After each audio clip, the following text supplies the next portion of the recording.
Welcome back, listeners. Today, we're going deep, like really deep, into one of history's most infamous unsolved mysteries, Jack the Ripper. Buckle up. We're talking Victorian London, 1888, a fog-shrouded city gripped by fear as a shadowy killer stalked the streets. And we're not just skimming the surface here. We're going to really dig into the historical accounts. Police records. Eyewitness statements. Yeah. The whole 9 yards. Because the Whitechapel murders aren't just some cold case file tucked away in a dusty archive. These crimes continue to fascinate, to horrify, and to remind us that sometimes the most unsettling mysteries are the ones that remain unsolved. All right, so picture this. It's 1888, the heart of Victorian London. But we're not in the opulent drawing rooms of high society, no. We're in Whitechapel, the East End, a place teeming with life, but also with poverty. Right. And a darkness that was about to become all too real. So we've got this stark contrast. On one hand, you have the glittering facade of the Victorian era, the progress, the refinement. And on the other, you have Whitechapel, overcrowded, rife with vice. And now, add to that mix a killer who sees to melt back into the fog after each brutal act. It's a recipe for terror, and that's exactly what gripped the city as the body count rose. And it's these victims, their stories, that we need to understand. Because they weren't just names in a police report, they were real women whose lives were cut short. Their stories are crucial pieces of this puzzle. So let's start at the beginning, with the first victim officially linked to Jack the Ripper. Mary Ann Nichols, August 31st, 1888. Found in Bucks Row, her throat slashed, her abdomen mutilated. A brutal attack, almost surgical in its precision. It set the stage for what was to come. And just 8 days later, the killer struck again. Annie Chapman, September 8th, 1888. This time, the level of violence escalated. Oh, gosh. She was found in the backyard of a Hanbury Street tenement, disemboweled, her intestines thrown over her shoulder. It's horrific. It was clear that this wasn't just about taking a life. There's something more, something darker at play. The killer was making a statement, sending a message. And that message became even more chilling as the murders continued. September 30th, 1888. A night that would forever be etched in this dark tale. 2 women murdered within 45 minutes of each other. The double event. Exactly. First, Elizabeth Stride, discovered in Mitre Square. Her throat was cut, but unlike the previous victims, there were no abdominal mutilations. Was the killer interrupted? Did something spook him, forcing him to flee before he could finish his gruesome work? It's certainly a possibility. And then, just 45 minutes later, Catherine Eddowes was found murdered, also in Mitre Square. This time, the killer left his mark. Her face was mutilated, her kidney and uterus removed. And to make matters worse, a piece of her blood-stained apron was found nearby. With graffiti? Yes, chilling graffiti that seemed to point to anti-Semitic motives, fueling fears, and adding another layer of complexity to the case. So you have these brutal murders, the city is on edge, everyone's looking over their shoulder. And then a month of silence.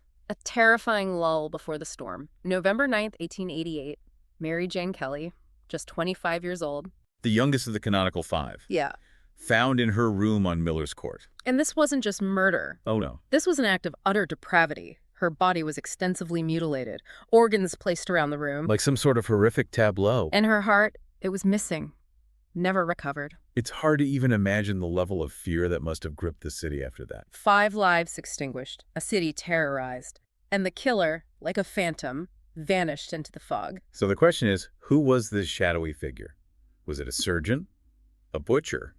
Some madman driven by a twisted ideology? The police investigated a number of suspects, each with their own secrets and tantalizing clues. But imagine, no DNA testing, no sophisticated forensics. They were working with eyewitness accounts, often clouded by fear and the fog itself. The dense urban environment, the sheer number of potential suspects, it all made the investigation incredibly difficult. One early suspect who caught the public's attention was a man known as Leather Apron. John Picer, a shoemaker with a reputation for violence against prostitutes. The media had a field day with that one, painting him as the embodiment of evil. But he had alibis for the key murders and was eventually cleared. Then there's the case of Aaron Kosminski. Kosminski, a Polish immigrant who had been committed to an asylum. His name has been linked to the case for years, mostly because of some controversial DNA evidence. Wait, hold on. DNA evidence from the 1880s? How is that even possible? Right. It all hinges on a shawl supposedly found at one of the crime scenes. But there are serious doubts about the shawl's authenticity, the possibility of contamination, and the reliability of the DNA analysis itself. So while Kosminski might be a person of interest, That DNA evidence is far from a smoking gun. Agreed. It's an intriguing lead, but needs to be treated with a lot of caution. Okay, so we've got Leather Apron, we've got Kosminski. Were there any other suspects who really stood out? Well, one that always piques my interest is George Chapman. He was a Polish doctor. A jaw doctor. Yes, and get this, he was later executed, but for poisoning 3 women, not for the Ripper murders. Okay, but was there any connection? What's interesting is that when Chapman was arrested, Inspector Frederick Aberlin, one of the lead investigators on the Ripper case, supposedly said, "You've got Jack the Ripper at last." Wow, so did they actually catch the Ripper without knowing it? It's possible, and the murders did stop after Chapman's arrest. But without concrete evidence, it's just another tantalizing piece of this unsolved puzzle. It's like every time we think we might be getting close to an answer, the fog rolls back in and the mystery deepens. It's easy to get caught up in the theories, the suspects, the hunt for Jack the Ripper. Right. But we can't forget about the victims. Absolutely. These were real women with lives, families, hopes, dreams. They were mothers, daughters, sisters. Caught in a web of circumstances they couldn't escape. Living on the fringes of a society that often turned a blind eye to their plight. Let's take a moment to think about Marianne Nichols. A divorced mother of 5, she battled alcoholism, struggled to survive. She was last seen alive on August 31st, 1888, around 2:30 in the morning. Just hours later, her body was discovered on Bucks Row. Her life brutally stolen. It's chilling when you think about it. Walking those same fog-choked streets, knowing that just hours before, Marianne was there, alive, facing her own struggles, unaware of the darkness that awaited her. And then there's Annie Chapman. She was trying to make ends meet after her husband's death. Another mother just trying to survive. She was last seen alive talking to a man near the doorway where her body was later found. Those final moments, the brief interaction before the darkness descended, it's haunting. A glimpse into a life that was so abruptly taken. Exactly. And it underscores the vulnerability of these women. They were living on the edge, and for many, the streets were their only option. And then we have Elizabeth Stride, a Swedish immigrant who had fallen on hard times. She was last seen arguing with a man outside a pub just before midnight on September 30th. Moments later, she was dead. It makes you wonder, was that man Jack the Ripper?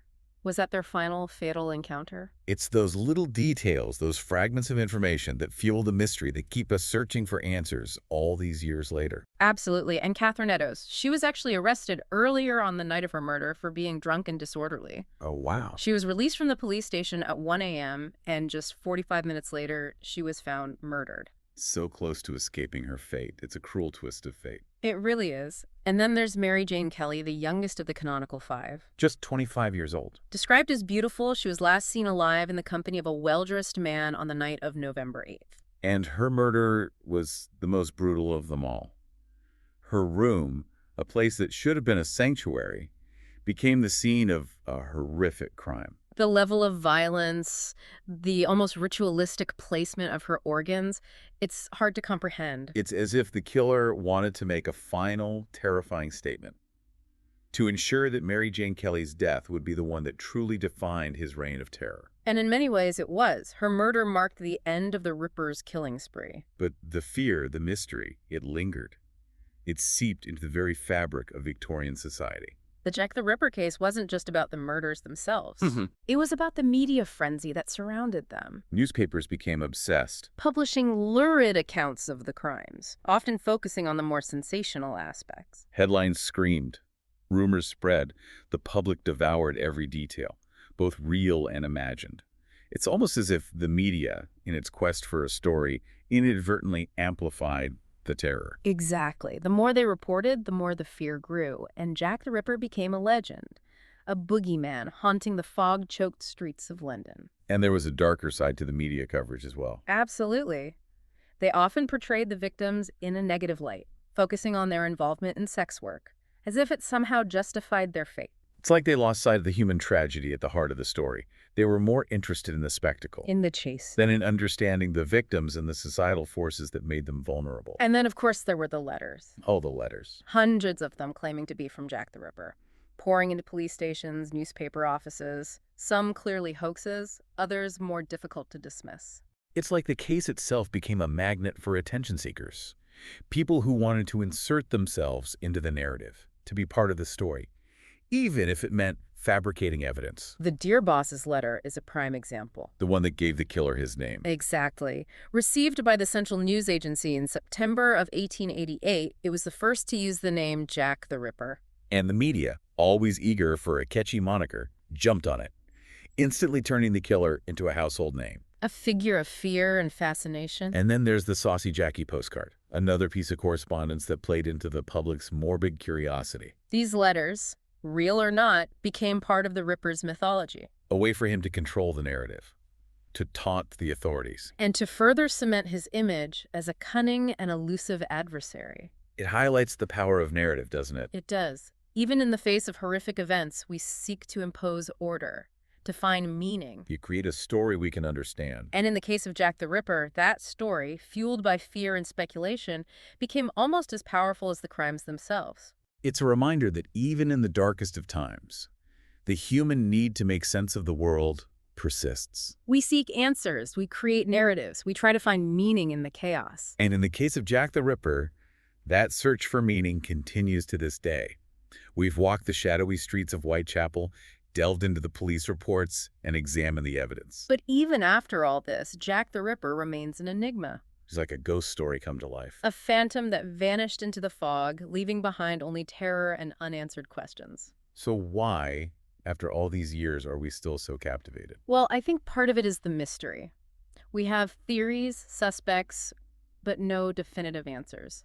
And that lack of closure, it keeps us guessing. It's like a puzzle we can't quite solve. Exactly. And then there's the sheer horror of the crimes themselves. The brutality, the mutilations. It speaks to a darkness that's hard to comprehend. It's like staring into the abyss of human nature, trying to understand what could drive someone to commit such acts. And Jack the Ripper himself, he becomes almost a mythical figure. A boogeyman. The name itself, Jack the Ripper, it evokes fear, fascination. He's become a symbol of unsolved mystery. And the fact that he was never caught, never brought to justice, only adds to his mystique. It's almost as if he's transcended the realm of history and entered the realm of legend. He's a cultural icon, a reminder of the darkness that can lurk beneath the surface of society. And let's not forget, the Jack the Ripper case also reflects the social anxieties of Victorian London. Right. The murders expose the poverty, the inequality, the vulnerability of women, particularly those living on the margins. It shattered the illusion of safety and order,